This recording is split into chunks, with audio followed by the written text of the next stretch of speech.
What up, YouTube? This is your boy, Adam of NOLA, on your favorite YouTube channel of all time, Skepticus, and this is your favorite video series of all time, God-Free Bible Study. It's a little bit of a milestone here. We've now made it through 2 whole books of the Bible, Genesis and Exodus. Probably thought we'd never get there because, man, I like to hear myself talk. But we're there. We have finished Genesis and Exodus, and now we're getting into Leviticus. You'll see, I don't know how much time I ever spent reading Leviticus before. Leviticus, it's funny because when I was growing up, I think Leviticus always just felt to me like this ancient, horrifically outdated set of ridiculous and nonsensical laws. And it is that. Oh, it is absolutely that. There is no doubt.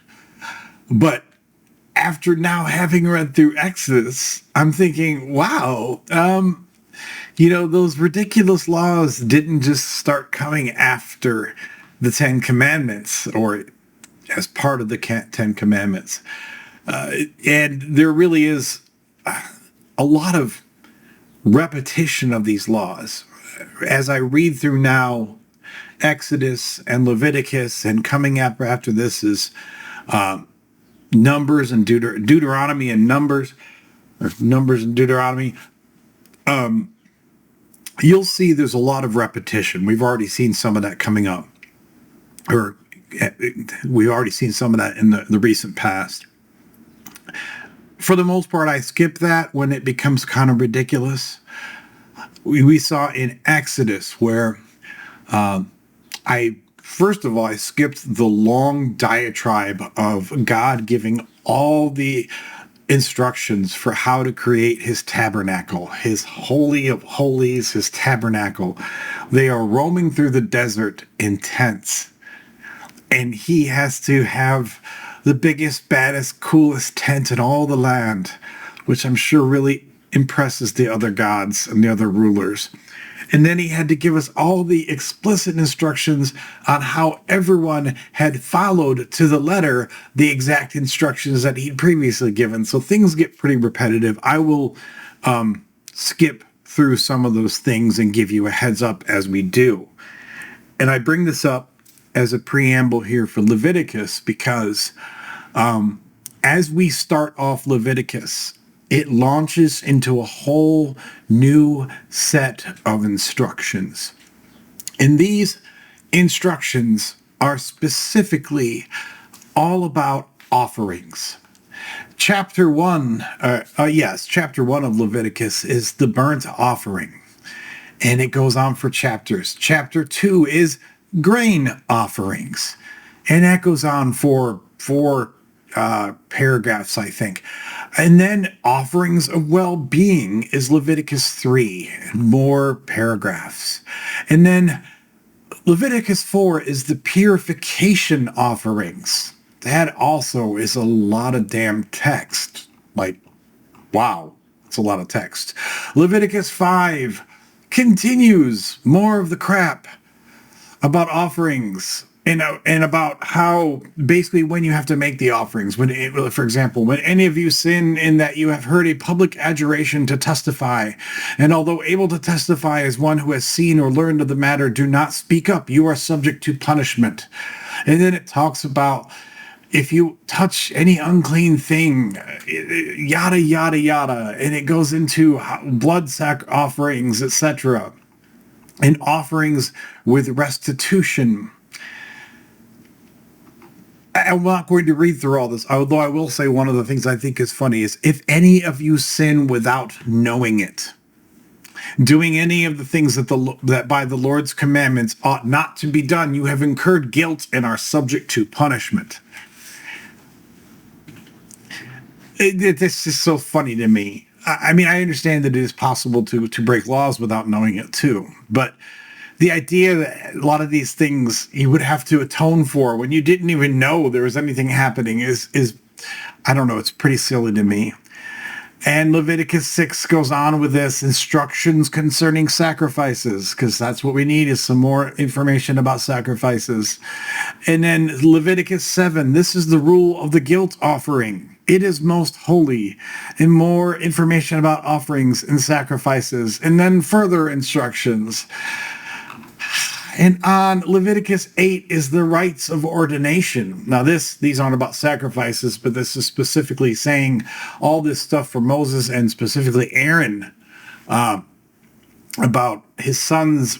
Take Aaron and his sons with him, the vestments, the anointing oil, the bull for the purification offering, the 2 rams and the basket of unleavened bread, and blah, blah, blah, blah, blah, blah, blah. And goes on and on about ordination. And then finally, Leviticus 9 is Aaron's priesthood inaugurated, which sounds narrative, but it really is just more about exactly what was sacrificed and how the sacrifices happened, etc. So before we get into the reading, I'm going to start with Leviticus 10, because that's the first place that we really get back to some interesting narration of things going on, as opposed to this endless drone of instructions for sacrifices, etc., yada yada. You might wonder, well, why do I care? I mean, it's a holy book. They can lay out whatever they want. And I don't care deeply, because it's not like I'm going to be doing these sacrifices. But in an exercise like this, when we are examining the text, I think that there is so much about this that doesn't speak well to the character and the nature of this so-called God. When you look back at like Genesis, for example, and even Exodus, there are stories like the fall and Noah and Cain and Abel and the Tower of Babel, and even the whole getting the Israelites out of Egypt, where they don't spend nearly as much text bloviating about those potentially interesting stories, and yet they will go on for paragraph after paragraph after paragraph in chapter after chapter after chapter about all the specific details that one needs to know to create a lamp that goes in the holy of holies, the tabernacle for God, and how exactly the priests have to be dressed and how you have to do the offerings, etc. And it really speaks to priorities. You could say, well, what I care, it's their holy book. But I mean, this really tells me what this God thinks is important. Because all of this stuff back in the day when stuff was first getting written down, writing alone was a precious art.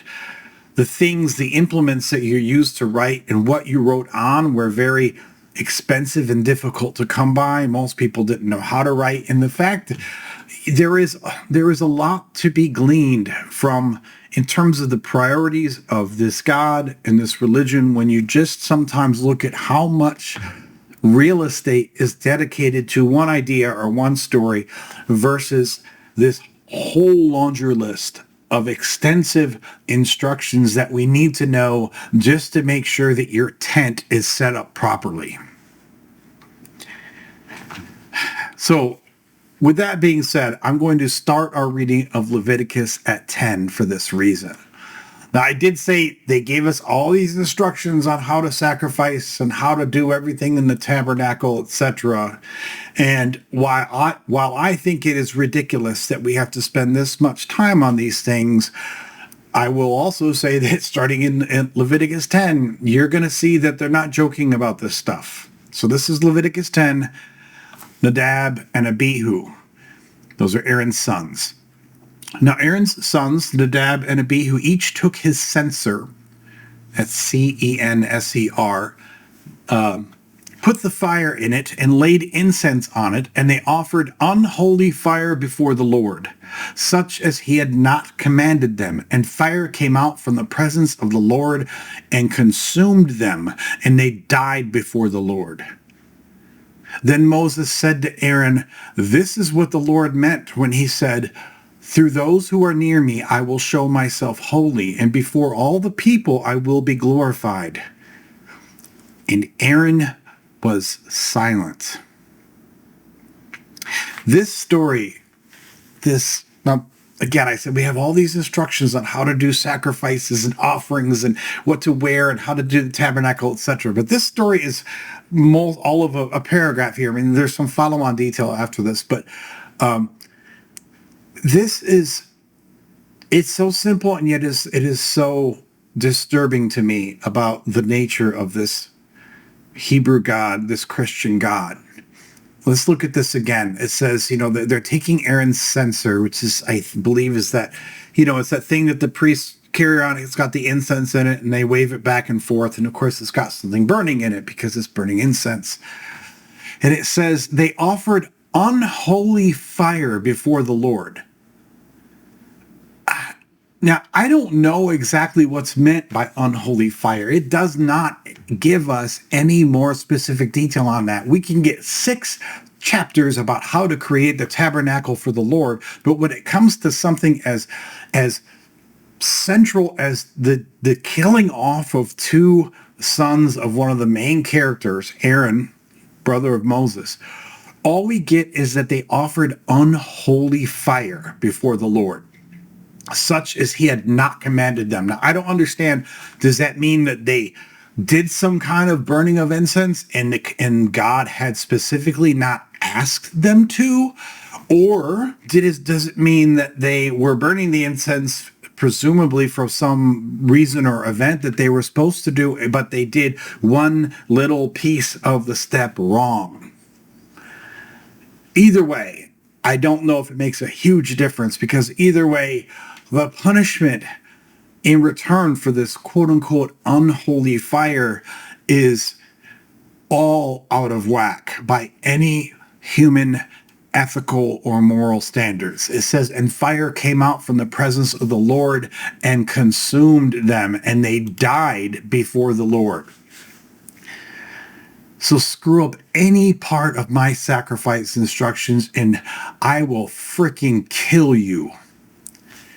That, as I read this, to be clear, here's the way I read it as an atheist, that his sons were messing around with a censer, and they're grown at this point, I'm almost certain, but they're messing around with the censer and they're screwing something up and something catches fire and they died in the fire. I mean, that's the way I read it, but of course the way the text explicitly explains it to us, it's that no, they offered unholy fire, whatever the hell that means, and then from that fire came out from the presence of the Lord and consumed them, and they died before the Lord. Even the fact that it says they died before the Lord, I understand it from a holistic Christian viewpoint. You can say, well, everything happens before the Lord. I mean, if you're jerking off in your bedroom by yourself, it happens before the Lord. If you're walking by yourself through a mountain pass, it's still happening before the Lord. But here it sounds disturbingly personal, and they died before the Lord. Like he's just sitting there the whole time going, burn. That's what you get. You offer me unholy fire, I will watch you burn. And this is God. God could stop them from burning. He could have let them get burnt to teach them a lesson. But no, they died before the Lord. A fire came out from the presence of the Lord. So in other words, according to the narrative, this is specifically not an accident. This is coming from the Lord and consumed them, and they died before the Lord.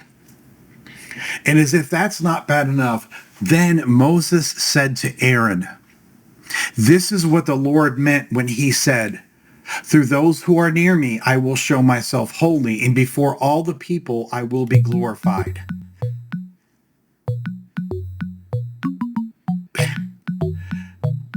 This just, maybe as a Christian, you don't think that there's anything particularly interesting about this, but let's put this in context. if your two sons have just died in a horrific car accident where they not only were mangled, but then the car burned up and they burned alive, and you come to me and you're like, oh my gosh, my sons have died, and here's my response to you. This is what the Lord meant when he said, through those who are near me, I will show myself holy, and before all the people, I will be glorified. First of all, how does burning two people to death somehow equate to showing yourself as holy before all the people and being glorified? Moses is telling him that by burning your kids alive, this is what God meant when he said, I will show myself holy, and before all the people, I will be glorified. In this last line, it's so simple, and it's really sad in my humble opinion, because it says, and Aaron was silent. Think about that. And Aaron was silent. Yeah, I bet he was silent. You know? What a dick move by God. What a dick response by Moses. I mean, and it sounds like such a cultish kind of a system of abuse that Aaron could do nothing but sit here and be silent. I mean, think about this in context. This is very much like you are in the mafia and you were one of the top people, like your brother is kind of the head lieutenant to the Godfather. You're also a big man in the mafia there. And your sons do something. They violate some minor tradition when they're in the presence of the Godfather, and his response to it is to murder your two sons. And your brother, who's also a head capo in the mafia, his whole answer is to say, you know, this is what the Godfather means when he says this is how he's gonna be glorified. And at that point, what else is Aaron gonna do? Really? I mean, you can't speak up. You are in too deep at this point. Aaron is part of, he's an inside man in this mafioso, in this mafia. He's a mafioso. Of course he's just going to be silent. But it's also so sick and so sad. Moses summoned Mishael and Elzaphan, sons of Uzziel, the uncle of Aaron, and said to them, come forward and carry your kinsmen away from the front of the sanctuary to a place outside the camp. They came forward and carried them by their tunics out of the camp as Moses had ordered. And Moses said to Aaron and to his sons Eleazar and Ithamar, do not dishevel your hair and do not tear your vestments, or you will die, and wrath will strike all the congregation. But your kindred, the whole house of Israel, may mourn the burning that the Lord has sent. You shall not go outside the entrance of the tent of meeting, lest you die. For the anointing oil of the Lord is on you. And they did as Moses had ordered. A paragraph like this is really, I think, easy to skim past. But once again, this is so much sad dysfunction going on here. Moses tells basically his cousins, come drag away Nadab and Abihu, their burnt bodies. They drag them away by their tunics. Because Aaron can't do it. He can't touch a corpse. That would make him unclean. So they came forward and they carried them by their tunics out of the camp. And then Moses turns to Aaron and to Aaron's sons and says, do not dishevel your hair and do not tear your vestments. Understanding that at this time, this is how you mourned. When you lost someone close to you, you would tear your vestments and you dishevel your hair. Basically, you were showing visibly that you were massively upset at these goings on. And yet Moses is saying, don't mourn the death of these two sons, or you will die. Because killing Nadab and Abihu wasn't, I guess, punishment enough. If they have the gall to actually show that they are mourning the death of these two young men, these people will be killed for mourning, I guess. And then he goes so far as to tell them, he says, oh, the others may mourn the burning that the Lord has sent. But he says that if Aaron or Eleazar or Ithamar are all, either of them or all of them have the gall to actually mourn the death of their brothers, or in Aaron's case, his sons, that they will die and wrath will strike out all the congregation. Think about that. If Aaron were to mourn the passing of his son, not only would he die, but wrath would strike all the congregation. The hell? And then he says, you shall not go outside the entrance of the tent of meeting, lest you die. Again, this whole thing of lest you die. How disgusting. And he's telling him, do not leave this tent, for the anointing oil of the Lord is on you. That's what's more important than the death of your sons. And how dare you even consider the idea of doing anything that would show that you are sad that your sons have died. No, stay in the tent. You're the high priest. Don't mourn. Don't let your sons mourn. And the rest of it, the whole house of Israel may mourn the burning, but you may not. And the Lord spoke to Aaron, which is interesting because the Lord almost never speaks to anyone but Moses. And the Lord spoke to Aaron, drink no wine or strong drink, neither you nor your sons, when you enter the tent of meeting, that you may not die. Again, this constant threat that I'm going to kill your ass. That's sick. It is a statute forever throughout your generations. You are to distinguish between the holy and the common, and between the unclean and clean. And you are to teach the Israelites all the statutes that the Lord has spoken to them through Moses. Moses spoke to Aaron and to his remaining sons, Eleazar and Ithamar, take the grain offering that is left from the Lord's offering by fire, and eat it unleavened beside the altar, for it is most holy. You shall eat it in a holy place, because it is your due and your son's due from the offerings by fire to the Lord, for so I am commanded. But the breast that is elevated and the thigh that is raised, you and your sons and daughters as well may eat in any clean place, for they have been assigned to you and your children from the sacrifices of well-being of the Israelites. The thigh that is raised and the breast that is elevated they shall bring together with the offerings by fire of the fat to raise for an elevation offering before the Lord. They are to be your due and that of your children forever, as the Lord has commanded. So after all this, the sorrow of the death of Aaron's children, all the Lord can be bothered to do is give him specifics on how to do sacrifices and to threaten him with death if he drinks strong drink or doesn't follow any of these commandments.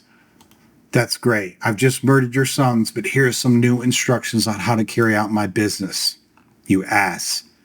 Then Moses made inquiry about the goat of the purification offering, and it had already been burned. Once again, it says this with exclamation marks. And it had already been burned. He was angry with Eleazar and Ithamar, Aaron's remaining sons, and said, why did you not eat the purification offering in the sacred area? For it is most holy, and God has given it to you that you may remove the guilt of the congregation, to make atonement on their behalf before the Lord. Its blood was not brought into the inner part of the sanctuary. You should certainly have eaten it in the sanctuary as I commanded. And Aaron spoke to Moses. See, today they offered their purification offering and their burnt offering before the Lord, and yet such things as these have befallen me. If I had eaten the purification offering today, would it have been agreeable to the Lord? And when Moses heard that, he agreed. So, in synopsis, after all of this crap, after the death of Nadab and Abihu, all that anyone can be worried about is exactly what time did you eat the sacrificial offering? And oh my gosh, is it going to piss off God again? Which I understand why they'd be worried about it, because he's already proven he's going to kill people who don't precisely follow his commands. But, this is just so ridiculous. And it's so inhumane. You could say, well, that's God. He's not human. But I mean, it's inhumane even by Moses' standards. This is what he's doing. This idea that your sons have died in this tragedy, because it really is a tragedy, and all we can care about is what time someone ate an offering. Jeez. And then there's these long so the rest of the next chapter, Leviticus 11, is all about clean and unclean animals. And this goes on. Man, it's so weird to me because it feels like there's no rhyme or reason to it. I'm going to kind of read through this in rapid fire. The Lord spoke to Moses and Aaron, saying to them, "Speak to the Israelites. From among all the land animals, these are the creatures that you may eat. Any animal that has divided hoofs and is cleft-footed and chews the cud, such you may eat. But among those that chew the cud or have divided hoofs, you shall not eat the following: the camel, for even though it chews the cud, it does not have divided hoofs. It is unclean for you. The rock badger, for even though it chews the cud, it does not have divided hoofs. It is unclean for you. The hare, for even though it chews the cud, it does not have divided hoofs. It is unclean for you. The pig, for even though it has divided hoofs and is cleft-footed, it does not chew the cud. It is unclean for you. Of their flesh you shall not eat, and their carcasses you shall not touch. They are unclean for you. These you may eat, of all that are in the waters, everything in the waters that has fins and scales, whether in the seas or in the streams, such you may eat. But anything in the seas or the streams that does not have fins and scales, of the swarming creatures in the waters and among all the other living creatures that are in the waters, they are detestable to you, and detestable they shall remain. Of their flesh you shall not eat, and their carcasses you shall regard as detestable. Everything in the waters that does not have fins and scales is detestable to you. Yes, we get it. These you shall regard as detestable among the birds. They shall not be eaten. They are an abomination. The eagle, the vulture, the osprey, the buzzard, the kite of any kind, every raven of any kind, the ostrich, the nighthawk, the seagull, the hawk of any kind, the little owl, the cormorant, the great owl, the water hen, the desert owl, the carrion vulture, the stork, the heron of any kind, the hoopoe, and the bat. All winged insects that walk upon all fours are detestable to you, but among the winged insects that walk on all fours you may eat those that have jointed legs above their feet, with which to leap on the ground. Of them you may eat locusts of every kind, bald locusts of every kind, crickets of every kind, and grasshoppers of every kind. But all other winged insects that have 4 feet are detestable to you. Unclean animals. By these you shall become unclean. Whoever touches the carcass of any of them shall be unclean until the evening, and whoever carries any part of the carcass of any of them shall wash his clothes and be unclean until the evening. Every animal that has divided hoofs, but is not cleft-footed or does not chew the cud, is unclean for you. Everyone who touches one of them shall be unclean. All that walk on their paws among the animals that walk on all fours are unclean for you. Whoever touches the carcass of any of them shall be unclean until the evening, and the one who carries the carcass shall wash his clothes and be unclean until the evening. They are unclean for you. These are unclean for you. Among the creatures that swarm upon the earth, the weasel, the mouse, lizards of every kind, the gecko, the land crocodile, the lizard, the sand lizard, and the chameleon, these are unclean for you among all that swarm. Whoever touches one of them when they are dead shall be unclean until the evening, and anything upon which any of them falls when they are dead shall be unclean, whether an article of wood or cloth or leather or sackcloth, any article that is used for any purpose. It shall be dipped in water, and it shall be unclean until the evening, and then it shall be clean. And if any of them falls into any clay vessel, all that is in it shall be unclean, and you shall break the vessel. Any food that could be eaten shall be unclean if water from any such vessel comes upon it, and any liquid that could be drunk shall be unclean if it was in any such vessel. Everything on which any part of the carcass falls shall be unclean, whether an oven or stove, it shall be broken in pieces. They are unclean and shall remain unclean for you. But a spring or a cistern holding water shall be unclean, while whatever touches the carcass in it shall be unclean. If any part of their carcass falls upon any seed set aside for sowing, it is clean. But if water is put on the seed, and any part of their carcass falls in it, it is unclean for you. If an animal of which you may eat dies, anyone who touches its carcass shall be unclean until the evening. Those who eat of its carcass shall wash their clothes and be unclean until the evening. And those who carry the carcass shall wash their clothes and be unclean until the evening. All creatures that swarm upon the earth are detestable. They shall not be eaten. Whatever moves on its belly, and whatever moves on all fours, or whatever has many feet, all the creatures that swarm upon the earth you shall not eat, for they are detestable. You shall not make yourself detestable with any creature that swarms. You shall not defile yourself with them, and so become unclean, for I am the Lord. Sanctify yourself, therefore, and be holy, for I am holy. You shall not defile yourselves with any swarming creature that moves on the earth, for I am the Lord who brought you up from the land of Egypt to be your God, and you shall be holy, for I am holy. This is the law pertaining to land, animal, and bird, and every living creature that moves through the waters, and every creature that swarms upon the earth, to make a distinction between the unclean and the clean, and between the living creature that may be eaten and the living creature that may not be eaten.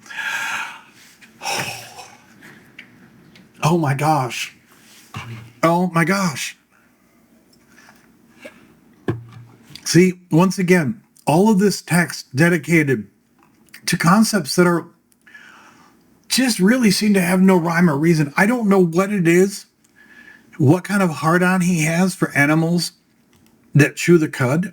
I mean, I understand that, we eat cows, for example. They chew their cud. Okay. But all chewing the cud means is just that they have a multi-chambered stomach, and they eat things that are hard to digest, like grass, and they have to keep essentially spitting that stuff back up and chewing it further so they can keep masticating it and make it easier to digest. How that makes an animal clean or unclean is beyond me. No freaking clue. I have no idea. Everything in the waters that does not have fins and scales is detestable to you. So no shellfish, obviously. And I know some of you are going to be like, well, shellfish are the sea's insects. But you can eat insects on the land, some of them at least. But you can't eat lobster or crab or any of that, like crawfish. Like, what the hell? Okay, so none of that. That's detestable to you. And some of these animals that he calls out too, I'm like, were people really eating these things? I mean, vultures, carrion birds. I mean, how many people were eating vultures? And also, to be clear, what you eat or don't eat is largely a function of how hungry you are and how desperate your circumstances are. So, although I don't think a lot of people were out there trying to eat vultures, I think if they were, it's kind of sad to think that now you can't eat them, And I don't know how, if any people are really eating ravens, but ostrich, you can't eat ostrich. There's a lot of meat on an ostrich. And that at least on a niche market, they market ostrich now, but we can't eat ostrich. I mean, and you'd think like with this whole clean, unclean thing, I would think that it would just say insects bad, no insects, no more insects for you. But they don't do that. You can eat insects. That's fine. You just have to eat the certain insects. You can eat the locusts and the crickets, but you can't eat cockroaches or whatever, which I understand that a lot of this clean, unclean crap was like this very primitive means of trying to introduce like sanitary laws, food laws, trying to keep people safe. But even when you think about the remedies, for half of these, like the remedy is you'll be unclean until the evening. Like if I touched an unclean animal, or if I touched a corpse, or touched anything that's supposed to be unclean, it never says maybe go wash your hands, maybe go take a shower. No, all it says is just wait till the evening. That's great. Yeah, that's if you were unclean before, waiting till the evening's really going to fix everything for you now, isn't it? Yeah. Well, I'm really unclean at the moment, but if you just give me till about 8 o'clock, I'll be good to go. It also speaks to the ignorance of this so-called God. And it speaks to the fact that the idea that this text is inspired from an omniscient God is laughable. Because I know that at that time, people back then didn't know how to disinfect themselves. And of course, they didn't have strong disinfectants, but they could have washed. If you go to medical school today, one of the biggest things they teach you above and beyond all of your knowledge about the body and medicine and all this is just you have to constantly wash your hands and scrub your even up to your elbows. And, because the importance of cleanliness is such a critical factor in maintaining health, especially in a place where people are of questionable health all the time. We're not getting any instruction on that. I understand that he could not tell them, hey, if this happens, take some antibiotics, because they didn't know what an antibiotic was, but he could have told them to wash their damn hands. But he doesn't, because God didn't know about the importance of hand washing. You know why? Because the people that wrote this didn't know. So there's no way that he could impart upon them some new knowledge that they didn't have before, because there is no God that's speaking to them. This is just them spitting out their archaic and primitive knowledge or lack thereof about health and cleanliness and uncleanliness, etc. Yeah, omniscient God, my ass. Okay, we are going into Leviticus 12. Purification of women after childbirth. Okay. The Lord spoke to Moses, saying, speak to the Israelites, saying, some of these sentences, if a woman conceives and bears a male child, she shall be she shall be unclean 7 days, as at the time of her menstruation she shall be unclean. On the 8th day, the flesh of her foreskin shall be circumcised. On the flesh of his foreskin, the child she just gave birth to. Her time of blood purification shall be 33 days. She shall not touch any holy thing or come into the sanctuary until the days of her purification are completed. If she bears a female child, she shall be unclean 2 weeks, as in her menstruation. Her time of blood purification shall be 66 days. This is so weird. Like, how do we have different standards of how long the woman is clean or unclean based on the gender of the sex of the child she just gave birth to? Yeah, that makes so much sense. And I know that this is just all part of, this is the way that they're talking, this is the way it's translated. I mean, we saw all this with animals, unclean animal, and corpses are unclean and all this. But then to apply this terminology directly to people, and in this case, directly to a woman who has just given birth, it is so demeaning. It's so insulting to people on so many levels. But again, the idea that if you have a kid, a boy, that requires different periods of clean and unclean than if you have a girl. That just proves that God knows nothing about women, knows nothing about anatomy, and has no idea what medicine or even sanitary practices are. When the days of her purification are completed, whether for a son or for a daughter, she shall bring to the priest at the entrance of the tent of meeting a lamb in its first year for a burnt offering, and a pigeon or a turtle dove for a purification offering. He shall offer it before the Lord and make atonement on her behalf. Atonement. She's atoning for having been made unclean by committing the crime or the sin of having born a child.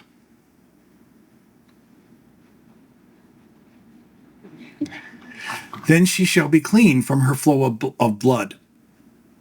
This is the law for her who bears a child, male or female. If she cannot afford a sheep, she shall take 2 turtle doves or 2 pigeons, one for a burnt offering and the other for a purification offering. And the priest shall make atonement on her behalf, and she shall be clean. Yeah, thank God she's getting clean. My goodness. All right, we're going then. That is just, that's so embarrassing. It's one thing to have this archaic crap, but then to hold this up like, no, this is still part of our Bible. Leviticus 13. This, man, I don't even know if I want to read all this. This is long. Yeah, I'm not reading all of this. Here's what Leviticus 13 is. It's more clean, unclean crap. This isn't about childbirth. This is about going to excruciating detail about lesions on the skin and whether or not, the lesion is a certain color and whether it's got pus or not. I mean, whether there's hair growing out of it. I mean, it gets into a lot of detail about very specific stuff about skin conditions. And the minutia of it, I mean, I would read it if I thought it had some interest for the narrative. It's not like I can't, we can talk about this stuff, but the minutia of it to me is not enlightening whatsoever. First of all, what's disturbing to me about it is that there's no talk here about a physician. Everything is that you bring all this stuff and you present it to the priest.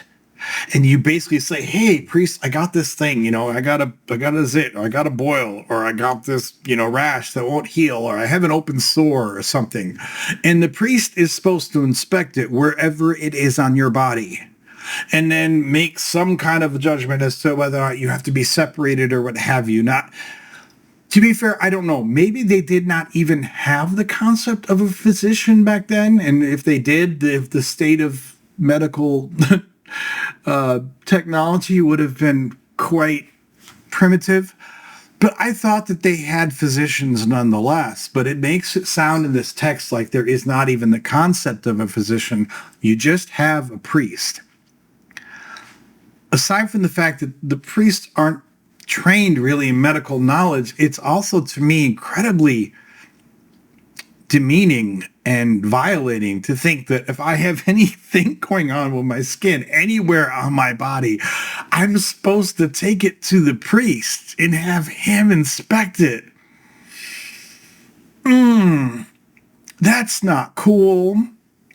That's really not cool. And just like with the previous text about the childbirth and such, it talks all these things about this type of skin condition and that type of skin condition, and not anywhere is there one hint of actionable medical advice. The only thing that's mildly actionable here that would make some sense in a public context is that a couple times they talk about someone needing to separate themselves. In other words, self sequestering these people so that they are no longer passing around, if they're contagious amongst the other people. That's about the only thing in here that would be amenable, I think, to any kind of modern medical sense. And I know, again, that they don't have any advanced medications, skin creams, etc., but there is nothing actionable given here about how to treat any of these conditions, which once again tells me that this isn't God speaking. These are ancient people just writing down words that they are stuffing into the mouth of God. And the reason that I know this is because, I don't know this. If this is actually God speaking, God is ignorant. God has the knowledge of a 5,000-year-old man. And to think that he's omniscient is an absolute stunning joke, because he has no idea of modern healthcare. And I don't just mean that he doesn't have access to modern pharmaceuticals and modern technology and diagnostic machines and that. I mean, he can't even tell you the most basic advice about maybe some herbs or a poultice or something that you can put on this cream or that. And, this kind of this kind of indication gets covered up, but the other one you should air out and clean or whatever. Like, no, there is really no meaningful medical advice here other than you should inspect all these people in the most demeaning way possible. And then you should determine whether or not they can be with other people or not, and then how long we have to keep them separated from everyone else. This is the extended advice of a God who has no knowledge of medicine or medical treatment whatsoever. And I said this is Leviticus 13, but the fact is this goes through Leviticus 13 and 14. So there is all of these things about, and then it goes on. And Leviticus 15 is concerning bodily discharges.